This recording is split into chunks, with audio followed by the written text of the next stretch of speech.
யாருமே ஃப்ரீயா கொடுத்தா கூட இந்த 4 பொருளை வீட்டுக்கே வாங்கிட்டு வராதீங்க. ஃபர்ஸ்ட், பேக் பண்ணி இருக்கிற ஃப்ரூட் ஜூசஸ் எல்லாம் தயவு செய்து வாங்கி குடிக்காதீங்க. ஏன்னா அதுல 25ல இருந்து 30 கிராம்ஸ் வந்துட்டு லிக்விட் சுகர் மட்டும் தான் இருக்கு. இதை நீங்க தொடர்ந்து குடிச்சிட்டே வரீங்க அப்படிங்கும் போது உங்களோட குளுக்கோஸ் வந்து ஸ்பைக் ஆயிடும். சுகரே இல்லாத உங்களுக்கு கூட சுகர் வந்துடும். செகண்ட், அடிக்கடி பசிக்குதுன்றதுக்காக இந்த சிப்ஸ் பாக்கெட் வாங்கி சாப்பிடுறது. இதுல நிறைய சால்ட் இருக்கு, நிறைய பாம் ஆயில் ஆட் பண்ணுவாங்க, சீப்பான மாவு ஆட் பண்ணுவாங்க.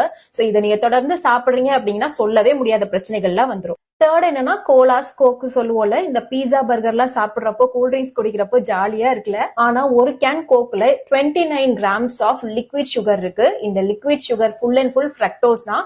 இந்த ஃப்ரக்டோஸ் வந்துட்டு ஃபேட்டா உங்களோட லிவர்ல போய் ஸ்டோர் ஆயிரும். சோ பின்னாடி கல்லீரல் பிரச்சனை தான். ஃபோர்த் என்னன்னா, பிஸ்கெட் தான். காலையில டீ காஃபில பிஸ்கெட் நினைச்சு சாப்பிடுற சுகமே தனிதான். ஆனா அதுல அதிகமா மைதா இருக்கு, சால்ட் இருக்கு, சுகர் இருக்கு, பாம் ஆயில் இருக்கு. சோ இது எல்லாமே உங்களுக்கு பிரச்சனையில தான் போய் முடியும். இந்த 4 ஃபுட்டையுமே தொடர்ந்து நீங்க சாப்பிட்டுட்டே இருக்கீங்க போது அது உங்களுக்கு அடிக்ஷனை கொடுக்கும். அதிகமா அதையே சாப்பிடணும்னு தோணும். சோ நீங்களே நினைச்சாலும் அதை விடவே முடியாது. அது மட்டும் இல்லாம கிரேவிங்ஸ், அடிக்கடி ரொம்ப பசி எடுக்க ஆரம்பிக்கும். என்னங்க பண்றது, சிச்சுவேஷன் அப்படி இருக்கு, அப்ப இதெல்லாம் சாப்பிடவே கூடாதாங்க அப்படின்னு உங்களுக்கு தோணும். சாப்பிடுங்க. என்னைக்காவது வெளியே போறீங்களா, இல்ல எமர்ஜென்சியோ சாப்பிடணும்னா சாப்பிட்டுக்கலாம். ஆனா அதை வீட்டுக்கு வாங்கிட்டு வந்து வச்சு நீங்களும் கெடுத்து மத்தவங்களையும் கெடுக்காதீங்க. ஏன்னா நம்ம வீட்டுல சும்மா இருக்கிறப்போ நம்ம எதை பாக்குறோமோ அது மேலதான் டெம்டேஷன் அதிகமா இருக்கும். சோ அதை பார்த்து நீங்க அதை தான் சாப்பிடுவீங்க. கண்டிப்பா உங்க வீட்லயோ உங்க ஃப்ரெண்ட்ஸோ இந்த 4 ஃபுட்ல ஏதாவது ஒண்ணு அடிக்கடி சாப்பிடுவாங்கல்ல, அவங்களுக்கு இதை ஷேர்